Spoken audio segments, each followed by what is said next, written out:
ታዲያ ጋዜጠኛ ቴዎድሮስ ተክለአረጋይ ስለ አርቲስት ነጻነት ወርቅነህ ምን ብሎ ጽፎ ነው ይህንን ሁሉ ትችትና ድጋፍ ያስተናገደው? ከአርቲስት ነጻነት ወርቅነህ ቀብር መልስ ይላል የቴዎድሮስ ተክለአረጋይ ጽሁፍ። ስለ ልጆቹ ምን ማሰብ አለብን? የነጻነት ብር ያለባችሁ ስለ ህሊና ብላችሁ ለቤተሰቦቹ ስጧቸው። የአርቲስት ነጻነት ወርቅነህ ህልፈት ከተሰማው የዛሬ 12ኛ ቀን ነው። ቀኑ በጨመረ ቁጥር ቀስ ቀስ እያልን ስለሱ ማሰባችን እየቀነስን እንመጣለን። ከጥቂት ወዳጆቹ በቀር ድንኳኑ ባዶ መሆን የጀመረው ገና በሰልስቱ ማግስት ጀምሮ ነው። እንግዲህ ባለቤቱ ከሌለ ሁሉም ነገር በነበረበት አይቀጥልም። ባለፈው ስለ ሰይፉ ፋንታውን ነጻነትን ወይም በህመሙ ወቅት ማገዝ ጽፍ ነጻነት ገንዘብ መቻጣና ነው የሚታገዘው ብላችሁ የጮሃችሁ ነበራችሁ። እንግዲህ ቁርጡን ወቁ። ምንም የለም። ቤተሰቦቹ ግራ በተጋባ ሁኔታ ላይ ነው ያሉት። ነጻነት ከየትኛውም ድርጅት ምን ያህል ብር ተቀብሎ ስንት እንደሚቀረው፣ የትኛው ግለሰብ ላይ ምን ያህል ብር እንዳለው፣ ግለሰቦችም ላይ ሆነ ድርጅቶች ላይ ስንት ብር እንዳለው አይታወቅም። ጥቂት ወዳጆቹ ዘንድ የተበጣጠሱ መረጃዎች ሊኖሩ ይችላሉ። ሞባይሉ ላይ ከተለዋወጣቸው የጽሁፍ መልእክቶችና ምስሎች የሚገኙ መረጃዎች ይኖራሉ። አንዳንዶች ገንዘቦች ውል የተገባባቸውና በወረቀት የሰፈሩ አይደሉም። ነጻነት በህይወት ዘመኑ ሁሉም በወረቀትና በማስረጃ የሚሰራ አልነበረም። ከማን ጋር ምን እንደሰራ፣ ምን ያህል ብር ቀድሞ ተቀብሎ ምን እንደቀረው የሚገልጽ የተደራጀ ማስረጃ የለውም። የሚበዛው ግንኙነታችን ልማዳዊ አይደል? ነጻነትን በበለጠ መልኩ እንደዚያ ነው።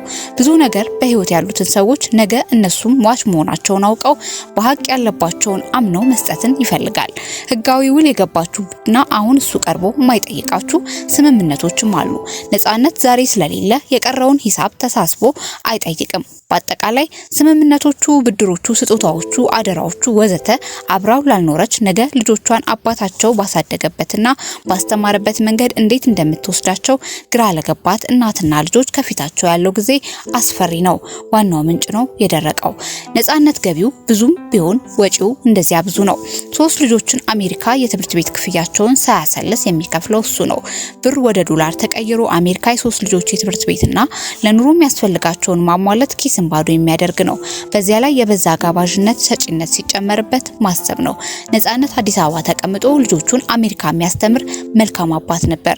የዚህን ንዑስ ዓመት ከፍሎ ቀጣዩ ሲደርስ እንደሚከፍል ነው አባትም እናትም ያመኑት። አልሆነም። ከእንግዲህ ነጻነት ለልጆቹ የትምህርት ቤት ሊከፍል አይችልም። ከሚቀጥለው ንዑስ ዓመት ጀምሮ የነጻነት ልጆች የትምህርት ቤት የሚከፍል አባት የላቸውም። ሚስቱ ለምን አላለቀሰችም እያላችሁ አንዳንዶቻችሁ ስታብጠለጥሏት የነበራችኋት የልጆቹ እናት ይህን ሁሉ ስታወጣና ስታወርድ ሊሆንም ይችላል። ያጣችው የልጆቿን አባት ብቻ ሳይሆን የልጆቿን ቀጣይ ተስፋም ጭምር ነው። ነጻነት የባንክ ሂሳቡ ታግዶ ገንዘብ የሚያዘዋውረው በወዳጆቹ ባንክ አካውንት ነው። ማንጋ ስንት አለው ስንት የለውም አይታወቅም። እነዚያ ወዳጆቹ ነጻነት ካለፈ በኋላ ያለውን የሌለውን ከቤተሰቦቹ ጋር ተሳስበዋል። አላውቅም። በነጻነት ለብር ደንታ ቢስነት ማንጋ ስንት አለው አይታወቅም። የብራንድ አምባሳደር የሆነላቸው ማስታወቂያ የሰራላቸው ድርጅቶች ኮሚሽን የሚቀበላቸው የቴሌቪዥን የሬዲዮ ጣቢያዎች ነጻነት ወርቅነህ ስንት ብር አለባቸው እነሱ ያውቃሉ። እሱ ሊጠይቃቸው ግን አይችልም። ሚስቱ 3 ልጆቿን ይዛ እንደሰማሁት ከነገ ወዲያ ወደ አሜሪካ ትመለሳለች። ብትችሉ የነጻነት ወርቅነህ ትንሽም ቢሆን ብር ያለባችሁ ከነገ በስቲያ ምሽት ከመድረሱ በፊት ለሚስቱና ለልጆቹ ያለባችሁን ስጡ። ለጊዜው መስጠት ባትችሉ እንኳ ያለባችሁን መጠንና የምትመልሱበትን ጊዜ አሳውቁ። ትናንት የብዙዎች የሳቅና የቁም ነገር የጥበብ ሐሳብ ምንጭ የነበረው ነጻነት ወርቅነህ ዛሬ የለም። እናንተም ነገ አትኖሩም። ሁሉም ለህሊናችሁ የተተው ነው። እናንተ ያለባችሁን ብቻ ሳይሆን ነጻነት ሌሎች ላይ ያለውን ለቤተሰቡ አሳውቁ። እውነት ነጻነትን የምትወዱት ከሆነ የግድ ደግሞ ብድር ወይም እዳ ብቻ አይደለም ሊኖርባችሁ የሚገባው።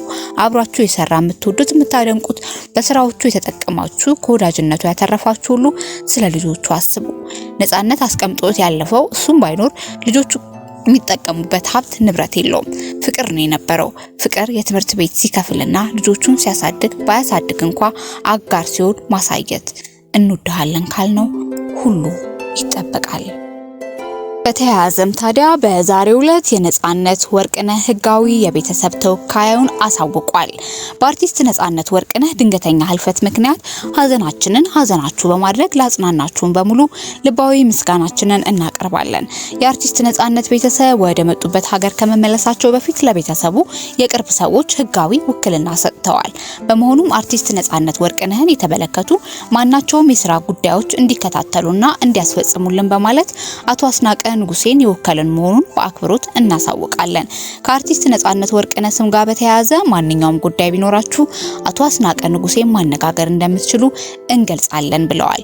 ከዚህ በተጨማሪ አርቲስት ነጻነት ወርቅነህና ቤተሰቡን የተመለከተ የትኛውም አይነት መረጃ ማግኘት ስትፈልጉ ተወካዩን በአካል ወይም በስልክ ማነጋገር ትችላላችሁ። በተለይ የሟቹንም ሆነ የቤተሰቡን ስም የሚያጠፋው እንዲሁም ክብር የሚያጎድፉ ሱት ትርክቶችን በማህበራዊ ሚዲያ እንዳይዘዋወሩ ለማስቀረት እንዲቻል ትክክለኛ መረጃዎችን ከህጋዊ ተወካያችን ብቻ እንዲቀበሉ፣ የተወካያችንን ቃል ብቻ ጠቅሰው እንዲጠቀሙ እንጠይቃለን። ከዚህ ውጭ በሆነ መንገድ የሟችንም ሆነ የቤተሰቡን መልካም ስም የሚያጎድፍ ስሁት የፈጠራ ታሪክ ማሰራጨት በህግ የሚያስጠይቅ መሆኑን እናስታውሳለን ይላሉ የአርቲስቱ ቤተሰቦች።